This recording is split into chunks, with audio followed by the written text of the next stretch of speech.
Now, after we get good at doing problems that have coefficient equal to 1, we have to step up our game a little bit, and we're going to work on coefficients that are greater than 1. So we're going to go back to those same questions we asked before. Do we have a GCF? How many terms are there? If there are 3 terms, we want to keep going with those questions. Is the coefficient equal to 1? And if the coefficient is equal to 1, we're going to use the same methods as we did before.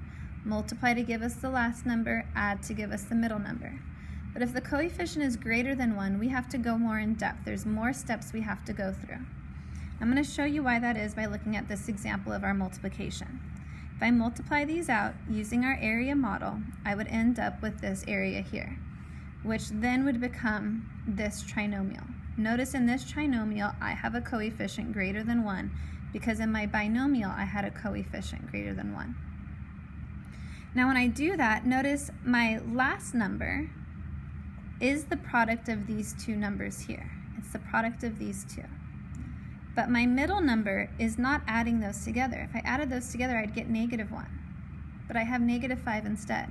And the reason for that is when I multiplied these 2 together, this coefficient got multiplied times this constant, giving me -6x. So I have to have a new strategy to deal with that.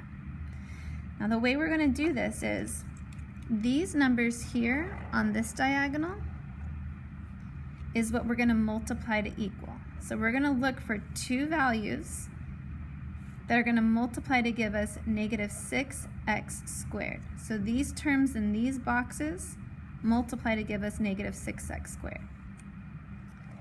These terms in these boxes are also going to add to give us this value here in the middle.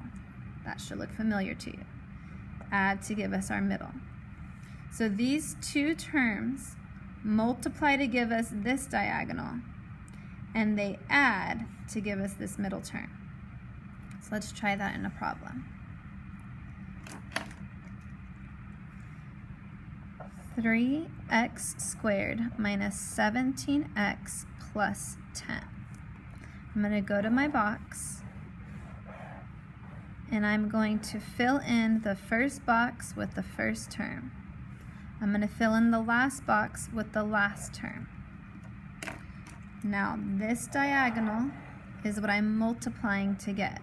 Multiply to get 30x squared. This diagonal is what I'm trying to find, and they're also going to add to give me -17x. So we're asking what multiplies to give us 30 and adds to give us -17. Because it multiplies to a positive, I know they're the same sign. So they're either positive and positive or negative and negative. Because it adds to give us a negative, they have to both be negative. So I know both of these terms are negative. Factors of 30 are 30 and 1, but that would add up to 31. 15 and 2, that adds up to 17, so that must be what I'm working with. Now that I've filled in the inside of my box, I'm going to work outwards. And when I work out, I'm going to pull the GCF. The GCF between these 2 is 3x. The GCF between these 2 would be 2, but I'm always going to take the sign of this one closest to the outside, so -2. GCF here is x, and I can immediately check my work. 3x times x is 3x squared. 3x times 2 is -2x, so I know I'm on the right track. GCF here is 5, but I'm going to use the sign closest to the outside, so this is -5.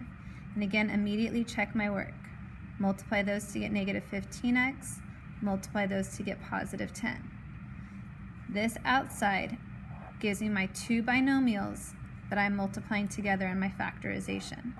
3x minus 2 times x minus 5, and I have factored.